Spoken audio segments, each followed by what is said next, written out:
What's up, guys? I'm Coach Mike, and welcome back to the channel. I am back from vacation. Thankfully, did manage to avoid the Rona. Just kidding.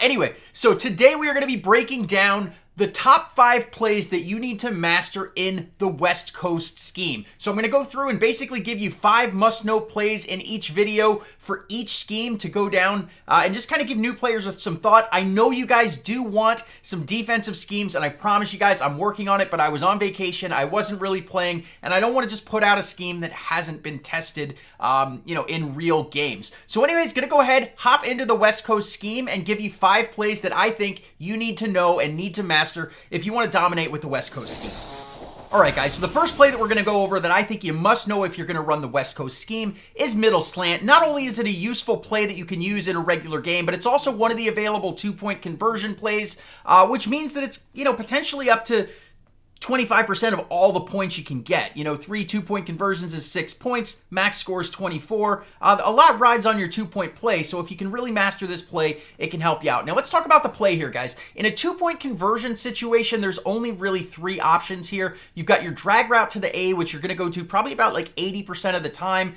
You then have Y, which is going to be on your crossing route there. The problem is on the 2-point conversion, a lot of times he'll be too far towards the back of the end zone, so it doesn't get in. The other problem with the drag route is sometimes he's not quite in the end zone, and the only other option, which is about 10% of the time, is to scramble. However, when you have it here on the field, you've got a lot of good options. One, that Y route has a lot more time to develop, and 2, the drag route, you really have just more options to go out that way. So I'm going to run it a couple of times here and just show you some reads here as we see them in real time. And with what we're seeing here, everybody's kind of lined up on the left, so it's probably going to be a little bit of man coverage. And no, it looks like it's just an easy zone. So from there, we're able to just take a big gain off of that drag route. Again, that's going to be one of your most common reads on middle slant, is, just hit a drag route, get some yak after that. But let's see if we can get something else here. We'll just run it 1 or 2 more times here. And, A is open again. I just kind of took some time to lob it there. But again, watch the other routes, but I think you'll see from me running it here maybe another time or so that the drag route's really just money. Look at that. It's just money. It's a play that you should master. Just know that if that's not there, the order that you want to kind of look towards is going to be look to that slant route, look to scramble, or possibly in rare situations, the corner. But there you go. There's just a big scramble with the play. So middle slant, make sure you know it. Let's go ahead and take a look at the next play.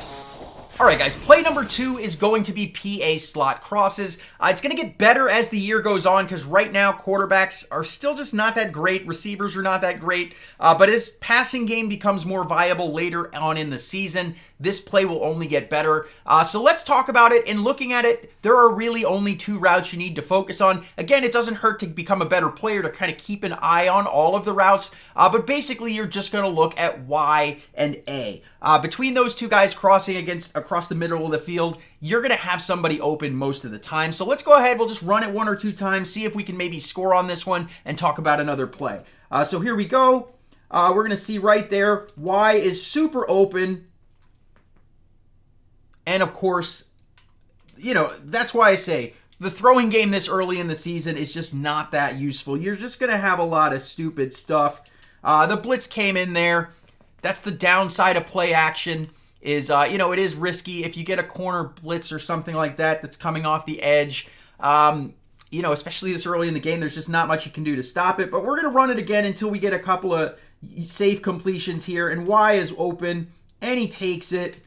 And there we go. We're in for a touchdown. But again, that's going to be your main read. One of the crossing routes is going to get open. It's just going to be a matter of if you have enough time. But anyways, let's move on to play number 3. All right, so they killed off what I thought was the best long pass play in the West Coast playbook this year. However, they did leave X follow, which I think is, as passing gets better, it's going to be a play, and you should master this play if you're going to play West Coast. Again, I'm not going to show any of the runs because runs are pretty basic. Maybe I'll do a run video if you guys ask for it, and I'll just look at the runs for each scheme. But West Coast has a lot of good runs. But let's talk about X-Follow and why I like this play and why I think you should go ahead and master it. It's because it's very versatile. It does still have a good deep threat that can be used And that's to the tight end, right? You've kind of got that route where he's crossing across the middle deep, and a lot of times it can get open and you can find a hole in the zone, either kind of hitting him early before the break while he's on that straightaway, or right after he takes that cut to the middle of the field. Like against cover 2, right when he makes the cut, you'll tend to get open. Against cover 3, you tend to want to handle a little early. But you also have 2 drag routes, going one to the right, one to the left, which means it's versatile. You can call this, even though it's a long pass play, in a situation where it's like, 3rd and 4, 3rd and 5. You may not, you'll take the deep ball if it's open, but if not, you're perfectly okay hitting a drag route for 4 or 5 yards, maybe picking up some yards after the catch, make somebody miss, and you can take it to the house. So let's go ahead and run this play a few times, see if we can get some good film of it. All right, so right there, we have just why I hate throwing in the game. That was a throw to Y. This is why I run, guys. This is why I run the ball, Sky. This is why I run the ball right now. But here we go. In this case, drag route Y is open, and my quarterback is not useless and delivers a strike. So we'll run it maybe 1 or 2 more times. Again, those drag routes are really going to be the money shots for this one. Like right there, the drag route there. That's the other one. And then you can just make stuff happen out in open field. I didn't get a chance to hit the long one, but I don't want to make this video too long. You guys know what to look for. I'm sure you'll see it in a live stream or something like that. So let's move on to play number 4. Alrighty guys, play number 4 is going to be tight end out. I like this play because it is pretty useful in a situation where I'd consider passing this early in the game, which is like 3rd down and mid to short, maybe like 6 yards or less, and it has 2 routes that can help you in that situation pretty reliably. So we'll go ahead and take a look at them. You have the tight end who's going to be running an out route, and then you have your running back who's going to be running an angle route, and you could usually find one of those guys getting open. Again, if you see something weird, always try to be mindful of the routes, even the ones that you don't use, because if I saw something crazy like a corner and safety blitzing there and I knew that Randy Moss was going to be over the top, I would just, lob it there. So don't laser focus in, but the main 2 reads you want to look at are going to be the tight end and your angle route. So let's go ahead and run it a few times, see if we can get some good footage. So here we go, hit him early to that out route, and we're able to just pick up some yards. When you see zone like that that's behind them, you can be pretty safe in throwing it to them. You just have to go ahead and make sure that you hit him kind of while he still has some separation. So we'll run it again here, see what we get. So again, Y and A are my 2 main receivers here. In this case, I see a bullet to the outside, and that's why, you pay attention. I saw that the corner stayed low. Safety wasn't anywhere there because he was coming from the middle of the field, so I just hit him with a quick bullet there. But let's see if we can maybe hit the angle route as well, just to get some good footage. Again, here we go. He's going to clear the zone right there, and I'm going to get picked off on it. Not really what I want to see there. Wasn't really the best read, but again, I was trying to force it. But look for that angle route. Again, the out route's your number 1 read. Alrighty, and number 5, most importantly, is basically all the run plays, guys. So I don't want to go through and break down every single run play here, but I'm going to go ahead and show you kind of the ones that I use regularly. And I will basically use them as many times as I need to, up to twice, obviously, because you can only use them twice in LVL, but I'll show you all the run plays I use. I use halfback blast, I'll use halfback dive, I will use halfback wham, I will use stretch, I will use sting, dive, power O, fullback dive, and toss. I will basically run all of those, and then I will basically look towards something like misdirection, power O. Really just draw and counter are probably the only 2 plays that I try to avoid using. But I think the most important thing that you're going to do is, regardless of which play you run, get down the running fundamentals. Like, make sure that you follow your blocks, right? So when you have your lead blocker coming out here, you'll see that I'm just going to go ahead and follow him. Sometimes I cut to the outside. In this case, I don't have a lead blocker, so we're just going to get hammered, but that's all right. We'll just make it up now with something like toss, and we'll see what we get. Lead blocker is out in front.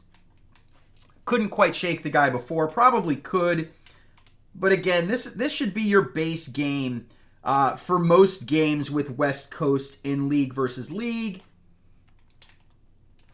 Make a little something happen there. Should have been hit in the back. But guys, yeah, like any of the run plays in West Coast are pretty good, with the exception of like 2. It's just a matter of following your blockers. Try not to run backwards. Try to just gain positive yards with every single play, even if it's just like 1 or 2 yards.